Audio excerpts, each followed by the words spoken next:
Hello everyone. I hope आप सभी लोग अच्छे होंगे और मैं आशा करता हूँ कि आप लोग एग्जाम्स की भी तैयारी अच्छे से कर रहे होंगे। जैसे कि हम प्राचीन इतिहास के बारे में पढ़ रहे थे, तो दो वीडियो मैंने अपलोड करी है प्राचीन इतिहास की, जिसमें से पहले में हमने बात करी थी कि हमें क्या क्या पढ़ना है और क्या क्या स्रोत हैं जिनसे हमें पता चलता है प्राचीन इतिहास के बारे में। जैसे दो स्रोत थे, पुरातात्विक स्रोत थे और साहित्यिक स्रोत थे। तो उन दोनों के बारे में हमने विस्तार से तो नहीं कवर करा था, बट मैंने आपको एक कुछ समरी बता दी थी जिससे वो क्या हो जाए, आपको शॉर्टली समझ आ जाए कि हम आगे क्या क्या पढ़ने वाले हैं। फिर सेकंड हमने जो सेकंड वीडियो थी उसमें हमने मानव के विकास की बात करी थी, जिसमें मानव का विकास किस चरण में हुआ था, मतलब उसकी समय सारणी में, मतलब किस समय सारणी में मानव की उत्पत्ति और मानव का विकास आरंभ हुआ था। तो जैसे कि मैंने आपको बताया था कि मानव का विकास जो है इन दो चरणों का मेन भागीदारी है, जिसमें प्लेस्टोसीन और होलोसीन ये उपकाल है। पीरियड का मतलब मैंने बता दिया था आपको कि काल होता है, एरा का मतलब युग होता है और इयोन का मतलब महाकाल होता है। मतलब फेनरोजोइक महाकाल में, सेनोजोइक युग में, क्वाटरनरी पीरियड में मतलब क्वाटरनरी काल में, और प्लेस्टोसीन और होलोसीन उपकाल में इस समय क्या हुआ था, मनुष्य की उत्पत्ति और मनुष्य का विकास आरंभ हुआ था। अब हमें इसी चरण को आगे बढ़ाना है।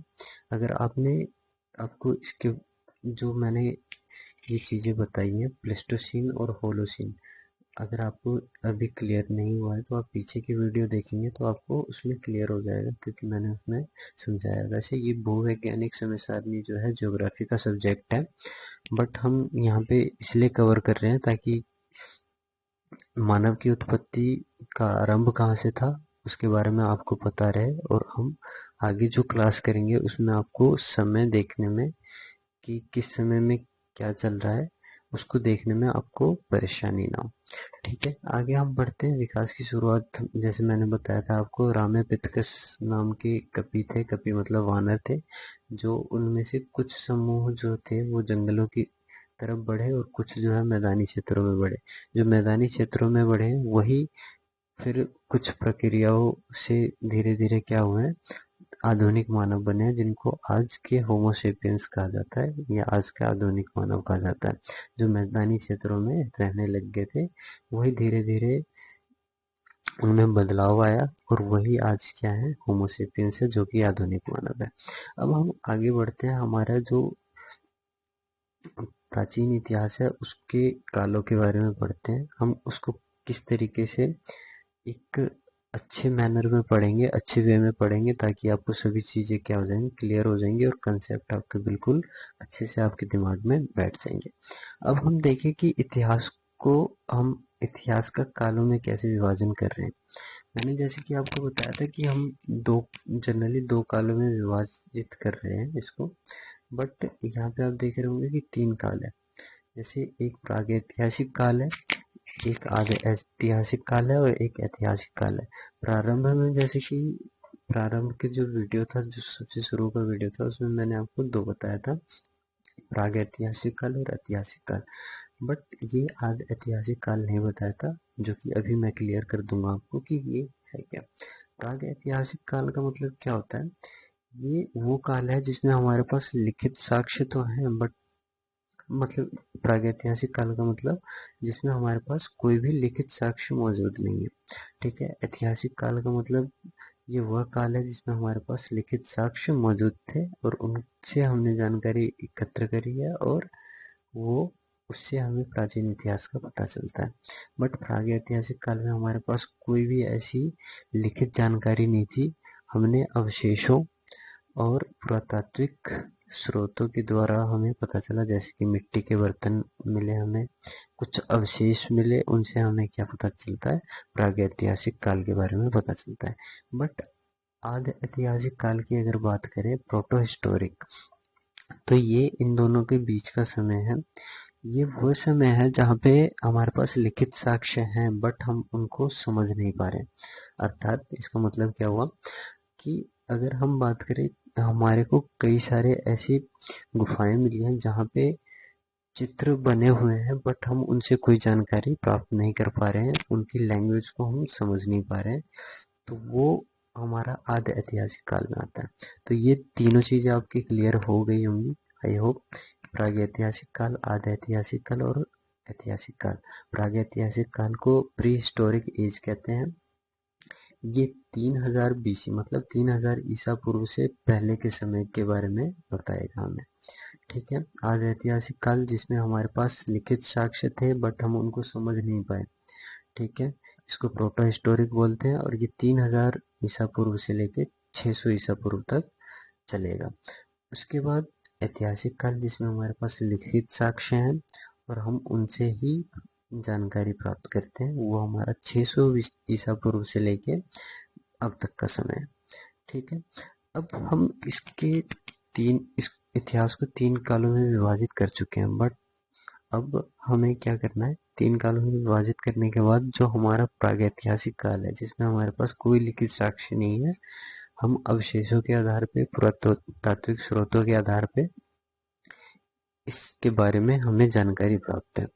तो हम इसको 3 हिस्सों में डिवाइड करते हैं। ठीक है।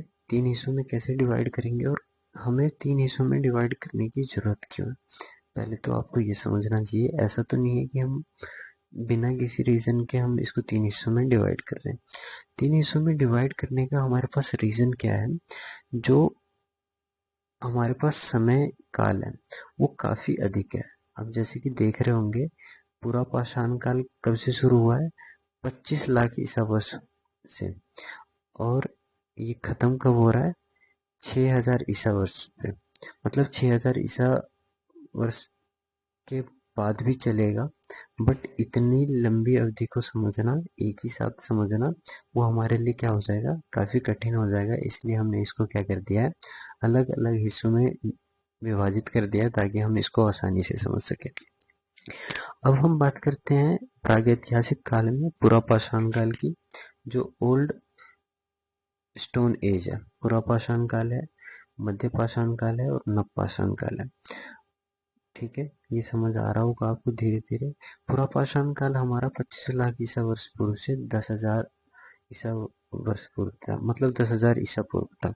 अब यहाँ पे आप देखोगे, मैंने जो आपको समय सारणी बताई थी, तो यहाँ पे जो 25 लाख वर्ष पूर्व है वो लगभग इस चरण में आएगा, प्लेस्टोसीन में। और इसी को क्या कहा जाता है? हिमयुग कहा जाता है। अब हिमयुग कहा जाता है, इसके बारे में भी अभी आप समझोगे। तो इसलिए मैंने बोला था कि भूवैज्ञानिक समय सारणी को अगर आप देख लोगे तो वो आपको कंसेप्चुअल इंटेलिजेंस को बढ़ा देगा। ठीक है। अब यहाँ पे आपने देखा 25 लाख ईसा पूर्व से लेके 10,000 ईसा पूर्व है। मध्य पाषाण काल क्या है? 10,000 ईसा पूर्व से लेके 6,000 ईसा पूर्व है। नवपाषाण क्या है? 6,000 ईसा पूर्व से उसके बाद का समय है। तो ये आपको तीनों चीजें क्लियर हो गई, समय आपकी अवधारणा क्लियर हो गई। उसके बाद समय अवधारणा जब आपकी क्लियर हो जाती है तो हम धीरे धीरे चीजों को क्या करेंगे, इनके बारे में पढ़ेंगे, अधिक जानकारी लेंगे। ठीक है। ओल्ड स्टोन एज मतलब पूरा पाषाण काल, मिडिल स्टोन एज मतलब मध्य पाषाण काल, और नव पाषाण काल हमारा क्या हो जाएगा? New stone age. मैंने सभी का जो है समय दिखा दिया है, समय आपको दिख रहा होगा। आप इस समय के हिसाब से आप अपनी सोच को बनाइएगा। अब पूरा पाषाण काल की बात करते हैं। पूरा पाषाण काल में भी हम क्या करेंगे, इसको काफी सारी हिस्सों में विभाजित करेंगे ताकि हम इसको आसानी से समझ सकें। जैसे कि आप देख रहे होंगे, एक तो पहला मैंने समय के आधार पर बताया कि समय काफी ज्यादा है, तो इसको समझना थोड़ा सा एक साथ समझना काफी कठिन होगा, इसलिए हम इसको विभाजित करके समझते हैं। तो पूरा पाषाण काल हम समझ रहे हैं। पूरा पाषाण काल को हम विभाजित करते हैं 3 हिस्सों में, निम्न पूरा पाषाण काल, मध्य पूरा पाषाण काल और उच्च पूरा पाषाण काल। यहाँ पे निम्न पूरा पाषाण काल जो है 25 लाख ईसा पूर्व से 1 लाख ईसा पूर्व है। ठीक है। जैसे आप देख रहे होंगे, पूरा पाषाण काल का हाईएस्ट क्या था? 25 लाख, और जो लोएस्ट था 10,000, जो कि 10,000 यहाँ पे खत्म होगा। तो इस बीच का जो डिफरेंस है उसको हम 3 हिस्सों में डिवाइड कर रहे हैं। पहला हमारे पास पुरापाषाण काल का जो फर्स्ट हिस्सा आता है वो है निम्न पुरापाषाण काल, जो कि 25 लाख ईसा पूर्व से लेके 1 लाख ईसा पूर्व हुआ। उसके बाद मध्य पुरापाषाण काल जो मिडिल पैलियोलिथिक था, जो कि 1 लाख ईसा पूर्व से लेके 40,000 ईसा पूर्व हुआ। और फिर उच्च पुरापाषाण काल जो अपर पैलियोलिथिक था वो 40,000 से लेके 10,000। तो आपको समझ आ गया होगा, 25 लाख हमारा हाईएस्ट वैल्यू था जो पुरापाषाण का था, और 10,000 हमारा लोएस्ट वैल्यू था। तो इसके बीच का जो डिफरेंस है उसको हम 3 चरणों में विभाजित करते हैं और इसको हम अच्छे से समझेंगे। अब इसको विभाजित करने के लिए हमारे पास ऐसा नहीं है कि इसको भी विभाजित करने के लिए हमारे पास कारण है। ऐसा नहीं है कि हमने इसको ऐसे ही विभाजित कर दिया। पहला हमारे पास क्या कारण है? औजारों की बनावट। मतलब जो हमें ये तीनों चरण मिलेंगे, इस तीनों चरण में औजार की बनावटों में क्या आएगा? चेंज आएगा। मतलब हर एक बार क्या होंगे? औजार एडवांस होते जाएंगे। औजार मतलब एडवांस होते जाएंगे। जैसे पहले क्या करेंगे, ये उन पत्थरों का इस्तेमाल करेंगे जो नदियों से टूट टूट के खुद ही एक औजार के रूप में होंगे। फिर धीरे धीरे क्या होगा, उसको ये काटना छील के अच्छा बिल्कुल औजार खुद से बनाएंगे, और उसके बाद भी कई सारी विकास उसमें करेंगे या उसको विकसित करेंगे। तो एक तो औजार की बनावट है, दूसरा जलवायु के आधार पे भी है। काफी सारी जलवायु परिवर्तन भी होंगे जिसकी वजह से इनके मतलब जीवों के जीवन पे भी परिवर्तन आएंगे। तो उसके आधार पे भी इसको विभाजित किया है हमने। ठीक है, क्योंकि जैसे निम्न पुरापाषाण काल की बात करेंगे तो ये हिमयुग का काल होता है। इसमें बर्फ की चादरें, मोटी मोटी चादरें ही दिखेंगी। ठीक है, ये हिमयुग का काल है। उसके बाद धीरे धीरे मौसम चेंज मतलब जलवायु चेंज होती है। उसके बाद हमारे पास जीवन शैली। जीवन शैली का मतलब थोड़ा थोड़ा क्या होगा, इनकी जीवन शैली में भी परिवर्तन आएगा। पहला क्या करते थे, खाद्य संग्रह करते थे, फिर धीरे धीरे क्या करेंगे, शिकार करेंगे। शिकार के बाद धीरे धीरे कृषि, फिर पशुपालन, ये इस तरीके से बढ़ेंगे। तो हम इसके आधार पे इसको विभाजित करा हमने। और आज जो हम सबसे पहले हम बात करेंगे वो है निम्न पुरापाषाण की। तो आई होप आपको ये यहाँ तक जो बेस है वो क्लियर हो गया होगा। तीन काल को, तीन में से प्रागैतिहासिक काल में जो पुरापाषाण का काल है उसका भी जो फर्स्ट पार्ट है निम्न पुरापाषाण काल, जो 25 लाख से लाख ईसा पूर्व से लेके 1 लाख ईसा पूर्व है, इसके बारे में हम पढ़ने जा रहे हैं। इसमें क्या क्या चीजें हैं, औजार क्या क्या होंगे, हमें इनके साक्ष्य कहाँ कहाँ से मिलते हैं, उसके बारे में हम पढ़ेंगे। उसके बाद हम बात करेंगे कि ये इनका जीवन किस कैसे निर्भर था, किन चीजों पे निर्भर था, मतलब क्या कारक थे, उसके बारे में हम बात करेंगे। तो हम इसके बारे में जितनी भी जानकारी है, निम्न पुरापाषाण काल के बारे में हमारे पास जितनी भी जानकारी उपलब्ध है, हम उन सभी के बारे में चर्चा करेंगे। जो ये हमारे पास नोट्स हैं, एज इट इज आप इसके स्क्रीनशॉट लेके आप अपने नोट्स बना सकते हैं, या आप, मैं तो चाहूँगा कि आप खुद से अपने नोट्स बनाएं, उसमें कुछ इंक्लूड करें। आप गूगल से सर्च करके, वो आपके लिए बहुत बेनिफिशियल होगा आपके एग्जाम्स के लिए। ऐसा नहीं है कि दूसरों के नोट्स जो है क्या होता है, बने बनाए होते हैं, बट आप जो खुद से नोट्स बनाते हो उसमें आपकी खुद की भी इंटेलिजेंस क्या होती है, आपने डाली होती है। इस वजह से क्या होता है, वो नोट्स ज़्यादा बेहतर होता है बजाय कि आपने दूसरे का नोट्स लिया। ठीक है, तो आप इस नोट्स को देख सकते हैं, बेस मान सकते हैं, और इसमें कई सारे चेंजेस करके आप अपने नोट्स बना सकते हैं जो आपके लिए बहुत ज़्यादा बेनिफिशियल होगा। तो हम पहला बात कर रहे हैं निम्न पुरापाषाण काल की। आपको नंबर्स याद नहीं रहेंगे तो भी कोई दिक्कत नहीं है, क्योंकि इसमें बहुत सारे नंबर्स हैं कि 25 लाख ईसा पूर्व से 1 लाख ईसा पूर्व, ऐसे बहुत सारे नंबर्स हैं जो सबको याद नहीं रह सकता।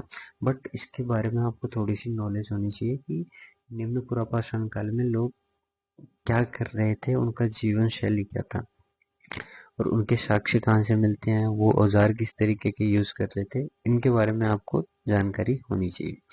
ठीक है, तो निम्न पुरापाषाण काल में हम पहली अगर चीज देखें तो यहाँ पे हमारे को क्या दिखाई दे रहा है कि जो निम्न पुरापाषाण काल है, इसमें मानव जो है मूलतः किस पत्थर का इस्तेमाल कर रहा है? क्वार्ट्जाइट पत्थर का इस्तेमाल कर रहा है। मैं पहले बता दूं, क्वार्ट्जाइट पत्थर जो होता है एक ग्रेनाइट पत्थर का ही हिस्सा होता है, मतलब ग्रेनाइट पत्थर का ही रूप होता है, जो कि नदियों में क्या होता है, किनारों से टकरा टकरा कर गोल हो चुका होता है। ये काफी मजबूत होता है, ठीक है, और ये इतनी जल्दी घिसता नहीं है, इस वजह से इनका उपयोग इस समय में किया जा रहा था। अब उपकरणों के आधार पर क्या करा गया? जो निम्न पुरापाषाण काल है, इसमें दो संस्कृति बनाई गई, एक चापर चॉपिंग पेबुल संस्कृति और एक हैंड एक्स संस्कृति। अब ये क्या है, इसके बारे में भी हम बात करते हैं। इसका मतलब ये है कि इनको कुछ स्थल पे जो उपकरण मिले वो चॉपर और चॉपिंग पेबुल थे। इसका मतलब यहाँ पे क्या है कि चॉपर जो होता है वो, जिसका मतलब एक, मान के चलो कि एक पत्थर है, उसका अगर एक किनारा हम क्या कर देते हैं, छील देते हैं, मतलब उसको अच्छे से घिस देते हैं, तो वो क्या हो जाएगा, धारदार हो जाएगा। तो चॉपर का मतलब क्या होता था, अगर किसी पत्थर का एक किनारा जो है घिसा हुआ होता था तो उसको हम चॉपर बोलते थे। अगर दोनों हिस्से का हम यूज कर सकें एज अ उपकरण तो हम उसको चॉपिंग बोलते थे। तो ये चॉपर चॉपिंग था। हैंड एक्स संस्कृति में क्या था, इनको कोई ऐसी जगह पे क्या मिले, हैंड एक्स मिले, मतलब हाथ की कुल्हाड़ियां मिली, तो उसको इन्होंने क्या करा, हैंड एक्स संस्कृति के नाम से जान लिया। तो ये दोनों मेन संस्कृति है जिसके बारे में आपको ध्यान में रखना है, चॉपर चॉपिंग पेबुल संस्कृति, हैंड एक्स संस्कृति। मैं आपको बताना चाहूंगा कि आप जो है गूगल से भी कुछ इमेजेस वो कर सकते हैं और इनके बारे में आप जानकारी इकट्ठा कर सकते हैं। नॉर्मली मैं बता देता हूँ आपको कि कंसेप्ट क्या है, बट थोड़ी बहुत रिसर्च आपको भी क्या है करनी चाहिए ताकि आप उस टॉपिक से जुड़े रहेंगे, ठीक है। सेकंड पॉइंट हमारे पास क्या है, इसके उपकरण सर्वप्रथम जो मिले थे हमारे को मद्रास में मिले थे। कहाँ पे? वादम दुराई और अथिरम पक्कम के पास मिले थे। अब यहाँ पे आप देखोगे साधारण पत्थरों से कोर तथा फ्लेक प्रणाली द्वारा निर्मित किए गए थे। इस संस्कृति में अन्य उपकरण क्लीवर और स्क्रैपर था। क्लीवर क्या होता है? क्लीवर में दो धार होती है और ये पेड़ों को काटने के इस्तेमाल होता है, और वहीं पे स्क्रैपर जो होता है वो चीरने या छीलने के काम आता है, जिसको खुरचनी बोलते हो, ठीक है। तो ये आपको ध्यान में रखना है। इसका किनारा धारदार होता है और इसका उपयोग पेड़ों की को छीलने के लिए और जो जीवों की, जानवरों की चमड़ी है उसको उतारने के लिए किया जाता था, ठीक है। ये आपको थोड़ा सा ध्यान में रखना है। और ये जो अतिरम पक्कम की बात मैं कर रहा हूँ, इसके यहाँ की खोज जो है 1863 में रॉबर्ट ब्रूसफुट ने की थी। इसको भी आप ध्यान में रखना है, मैंने इसमें नोट्स में मेंशन नहीं किए हैं, लेकिन आप इसको भी ध्यान में रखना। 1863 में रॉबर्ट ब्रूसफुट ने यहाँ की खोज की थी और उनको यहाँ पे ये साक्ष्य मिले थे। स्क्रैपर मिला था, क्लीवर मिला था। क्लीवर का काम क्या होता है? पेड़ों को काटने का काम होता है। स्क्रैपर का काम होता है छीलने का, ठीक है। जैसे जानवरों की खाल छीलनी हो गई या पेड़ों की खाल छीलनी हो गई तो उसके इस्तेमाल में ये आते हैं। थर्ड हमारे पास पंजाब में एक सोहन नदी घाटी है जो कि पाकिस्तान में है। पंजाब जो है दोनों जगह पे है, पाकिस्तान में भी और भारत में भी है, तो इसको आप ध्यान में रखना। जो पंजाब है, पंजाब की सोहन नदी घाटी के पास जो पाकिस्तान का हिस्सा है अभी, वहाँ पे कई सारे हमारे को क्या मिले हैं, टुकड़े मिले हैं जिसको पेबुल बोलते हैं। पत्थर मतलब उपकरण मिले हैं और ये गोल मटोल होते हैं, मतलब एक साइड इनका क्या होता है, कटा होता है, मतलब धारदार होता है, ठीक है। जैसे कि आप इसमें देख रहे हैं, ये सोहन संस्कृति बहुत इंपॉर्टेंट है क्योंकि सोहन नदी घाटी के पास बहुत सारे उपकरण इनको मिले हैं। ऐसा नहीं है कि सिर्फ एक ही मिला है, बहुत सारे उपकरण इनको क्या है यहाँ पे मिले हैं। तो सोहन नदी घाटी आपको ध्यान में रखना है जो कि पाकिस्तान में है अभी। तो इसके बारे में आपको ध्यान में रखना है कि निम्न पुरापाषाण काल में सबसे महत्वपूर्ण स्थलों में से एक स्थल सोहन नदी घाटी है, क्योंकि यहाँ पे इनको बहुत सारे उपकरण मिले हैं। ठीक है, जैसे कि आप यहाँ पे देख रहे हैं, पत्थर के वे टुकड़े जो किनारे पानी के बहाव में रगड़ खाकर चिकने और सपाट हो जाते थे, पेबुल कहलाते थे। ठीक है, इनका आकार गोल मटोल होता था।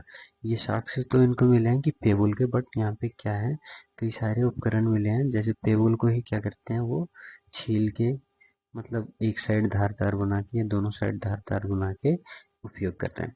उसके बाद हम बात करें चौपड़ और चॉपिंग के बारे में, मैंने बता दिया।